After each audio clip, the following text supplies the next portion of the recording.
हरे कृष्णा। सभी भक्तों को राधे राधे। श्रीमद् भागवत महापुराण की चतुर्थ स्कंद की कथा चल रही है। तो आज की कथा है महाराज पृथु का अपनी प्रजा को उपदेश करना। तो पहले भगवान नाम लेना है। श्री कृष्ण गोविंद हरे मुरारे, हे नाथ नारायण वासुदेव। श्री कृष्ण गोविंद हरे मुरारे, हे नाथ नारायण वासुदेव। हरे कृष्णा कृष्ण कृष्ण हरे हरे, हरे राम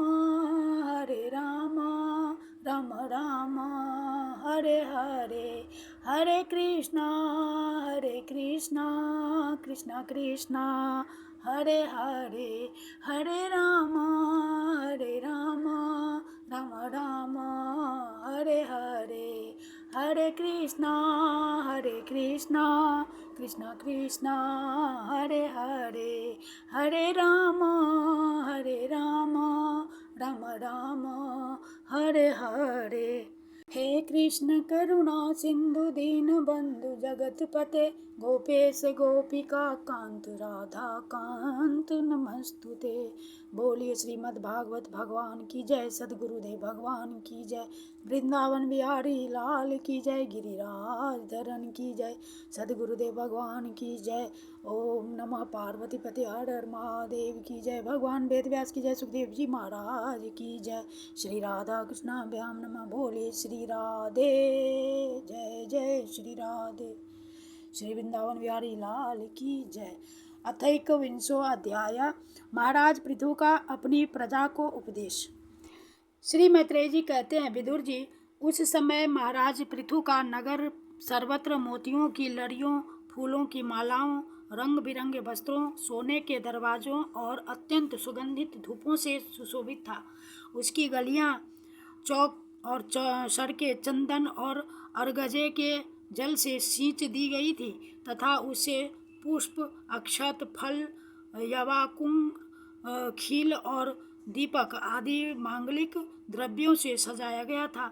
वह ठौर ठौर पर रखे हुए फल फूल के गुच्छों से युक्त केले के खम्भों और सुपारी के पौधों से बड़ा ही मनोहर जान पड़ता था तथा सब ओर आम आदि वृक्षों के नवीन पत्तों की बंधनबारों से विभूषित था। जब महाराज ने नगर में प्रवेश किया तब दीपक, उपहार और अनेक प्रकार की मांगलिक सामग्री लिए हुए प्रजाजनों ने तथा मनोहर कुंडलों से सुशोभित सुंदरी कन्याओं ने उनकी अगवानी की। शंख और दुदुम्बी आदि बाजे बजने लगे, ऋत्विजगण वेद ध्वनि करने लगे, बंदीजनों ने स्तुति गान आरंभ कर दिया। यह सब देख और सुनकर भी उन्हें किसी प्रकार का अहंकार नहीं हुआ। इस प्रकार बीरबर पृथु ने राजमहल में प्रवेश किया। मार्ग में जहाँ तहाँ पूर्ववासी और देशवासियों ने उनका अभिनंदन किया। परम यशस्वी महाराज ने भी उन्हें प्रसन्नतापूर्वक अभीष्ट वर देकर संतुष्ट किया। महाराज पृथु महापुरुष और सभी के पूजनीय थे। उन्होंने इसी प्रकार के अनेकों उदार कर्म करते हुए पृथ्वी का शासन किया और अंत में अपने विपुल यश का विस्तार कर भगवान का परम पद प्राप्त किया। सूत जी कहते हैं, मुनिवर शौनक जी, इस प्रकार भगवान मैत्रेय के मुख से आदिराज पृथु का अनेक प्रकार के गुणों से संपन्न और गुणवानों द्वारा प्रशंसित विस्तृत सुयश सुनकर परम भागवत विदुर जी ने उनका अभिनंदन करते हुए कहा। विदुर जी बोले, ब्राह्मणों ने पृथु का अभिषेक किया, समस्त देवताओं ने उन्हें उपहार दिए, उन्होंने अपने भुजाओं में वैष्णव तेज को धारण किया और उससे पृथ्वी का दोहन किया। उनके उस पराक्रम के उच्छृष्ट रूप विषय भोगों से ही आज भी संपूर्ण राजा तथा लोकपालों के सहित समस्त लोग इच्छानुसार जीवन निर्वाह करते हैं। भला ऐसा कौन समझदार होगा जो उनकी पवित्र कीर्ति सुनना न चाहेगा। अतः अभी आप मुझे उनके कुछ और भी पवित्र चरित्र सुनाइए। श्री मैत्रेय जी ने कहा, साधु श्रेष्ठ विदुर जी, महाराज पृथु गंगा और यमुना के मध्यवर्ती देश में निवास कर अपने पुण्य कर्मों के क्षय की इच्छा से प्रारब्धवश प्राप्त हुए भोगों को ही भोगते थे। ब्राह्मण वंश और भगवान के संबंधी विष्णु भक्तों को छोड़कर उनका सातों द्वीपों के सभी पुरुषों पर अखंड एवं अबाध शासन था। एक बार उन्होंने एक महासत्र की दीक्षा ली।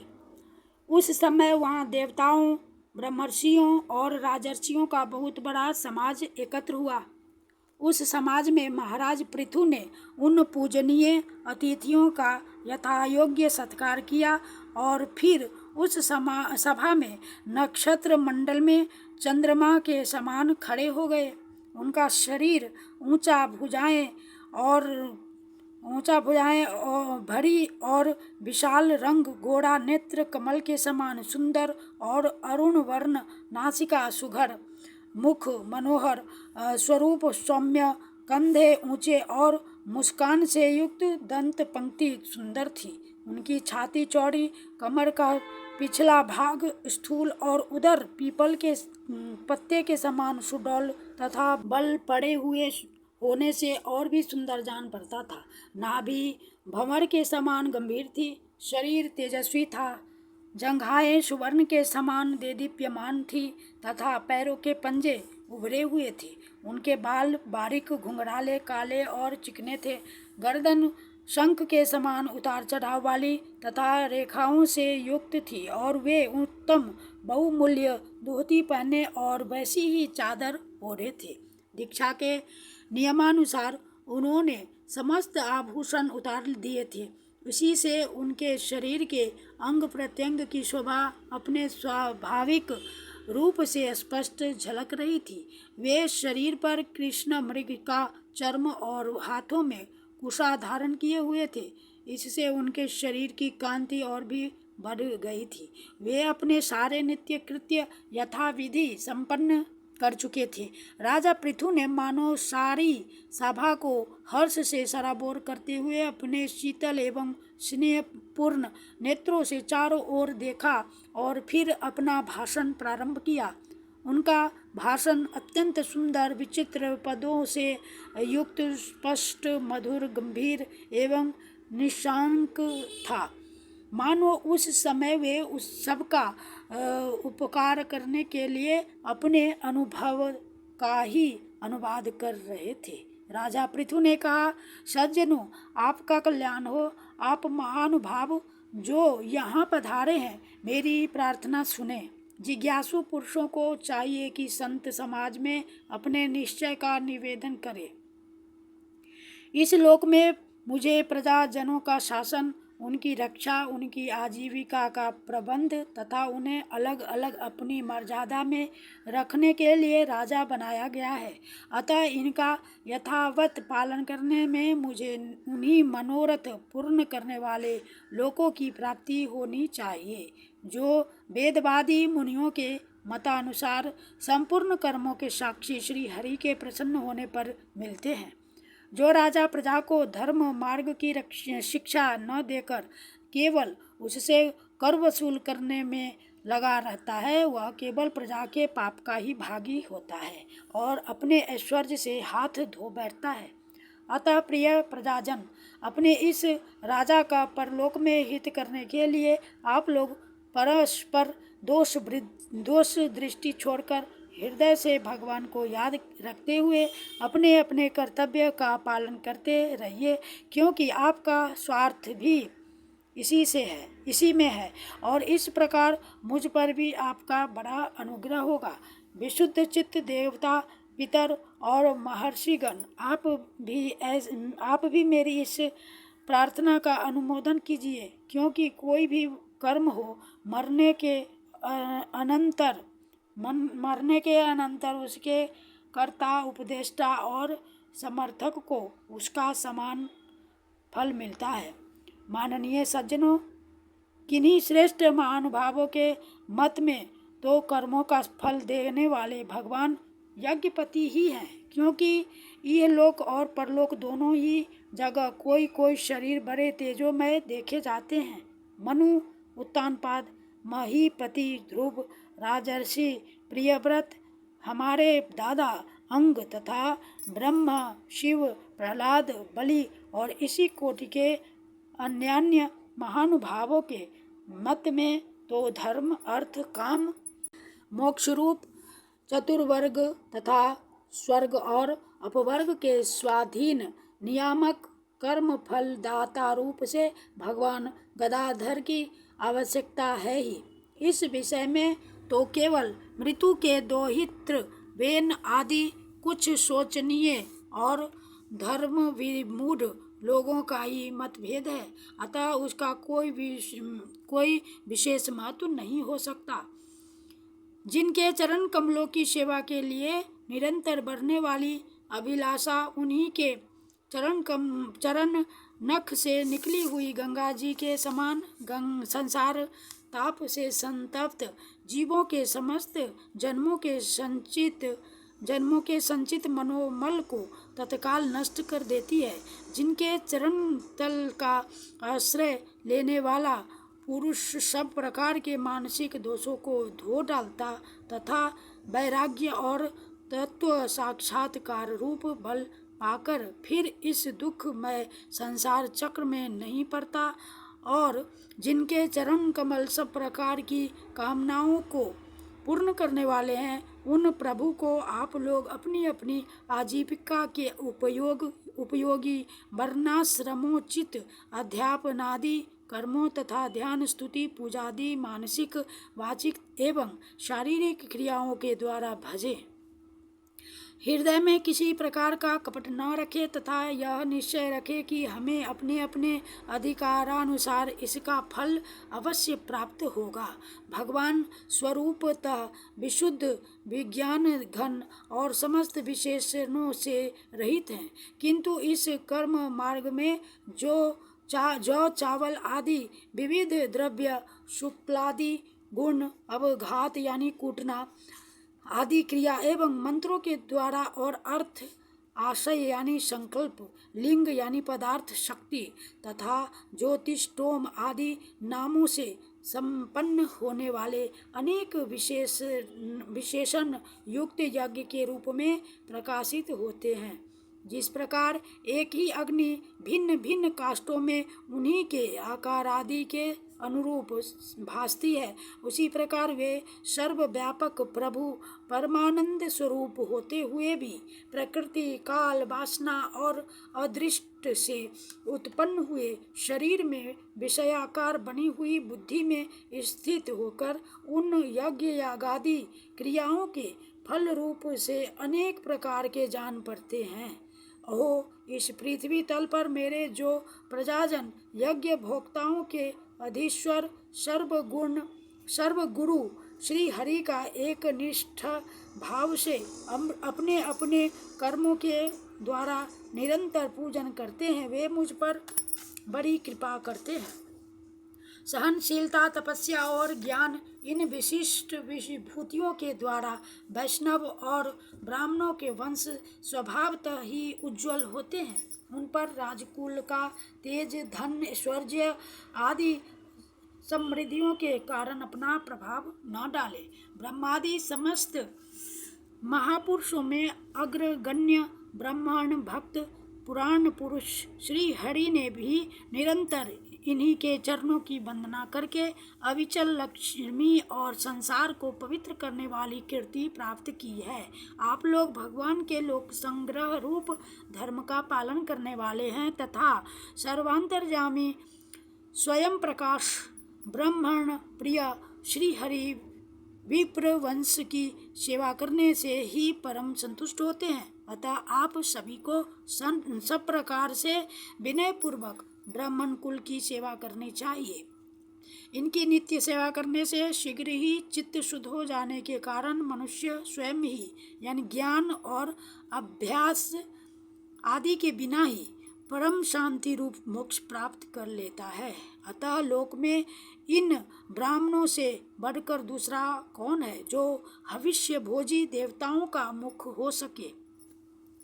उपनिषदों के ज्ञान पर उपनिषदों के ज्ञान परक वचन एकमात्र जिनमें ही गतार्थ होते हैं वे भगवान अनंत इंद्रादि यज्ञीय देवताओं के नाम से तत्वज्ञानियों द्वारा ब्राह्मणों के मुख में श्रद्धा पूर्वक हवन किए हुए पदार्थ को जैसे चाव से ग्रहण करते हैं वैसे ही चेतना शून्य अग्नि में होमे हुए द्रव्य को नहीं ग्रहण करते। सभ्यगण जिस प्रकार स्वच्छ दर्पण में प्रतिबिंब का भान होता है उसी प्रकार जिससे इस संपूर्ण प्रपंच का ठीक ठीक ज्ञान होता है उस नित्य शुद्ध और सनातन ब्रह्म यानी वेद को जो परमार्थ तत्व की उपलब्धि के लिए श्रद्धा तप मंगलमय आचरण स्वाध्याय विरोधी वार्तालाप के त्याग तथा संयम और समाधि के अभ्यास द्वारा धारण करते हैं। उन ब्राह्मणों के चरण कमलों की धूलि को मैं आयु पर्यंत अपने मुकुट पर धारण करूं, क्योंकि उसे सर्वदा सिर पर चढ़ाते रहने से मनुष्य के सारे पाप तत्काल नष्ट हो जाते हैं और संपूर्ण गुण उसकी सेवा करने लगते हैं। उस गुणवान शील संपन्न कृतज्ञ और गुरुजनों की सेवा करने वाले पुरुष के पास सारी संपदाएं अपने आप आ जाती हैं। अतः मेरी तो यही अभिलाषा है कि ब्राह्मण कुल गोवंश और भक्तों के सहित श्री भगवान मुझ पर सदा प्रसन्न रहे। श्री मैत्रेय जी कहते हैं, महाराज पृथु का यह भाषण सुनकर देवता पितर और ब्राह्मण आदि सभी साधुजन बड़े प्रसन्न हुए और साधु साधु यूं कहकर उनकी प्रशंसा करने लगे। उन्होंने कहा, पुत्र के द्वारा पिता पुण्य लोकों को प्राप्त कर लेता है, यह श्रुति यथार्थ है। पापी वेन ब्राह्मणों के शाप से मारा गया था, फिर भी इनके पुण्य बल से उसका नरक से निस्तार हो गया। इसी प्रकार हिरण्यकशिपु भी भगवान की निंदा करने के कारण नरकों में गिरने वाला ही था कि अपने पुत्र प्रहलाद के प्रभाव से उन्हें पार कर गया। वीरवर पृथु जी, आप तो पृथ्वी के पिता ही हैं और सब लोगों के एकमात्र स्वामी श्री हरि में भी आपकी ऐसी अविचल भक्ति है, इसलिए आप अनंत वर्षों तक जीवित रहे। आपका सुयश बड़ा पवित्र है। आप उदार कीर्ति ब्राह्मण्य देव श्री हरि की कथाओं का प्रचार करते हैं। हमारा बड़ा सौभाग्य है। आज आपको अपने स्वामी के रूप में पाकर हम अनेकों भगवान के ही राज्य में समझते हैं। स्वामिन, अपने आश्रितों को इस प्रकार का श्रेष्ठ उपदेश देना आपके लिए कोई आश्चर्य की बात नहीं है, क्योंकि अपनी प्रजा के ऊपर प्रेम रखना तो करुणामय महापुरुषों का स्वभाव ही होता है।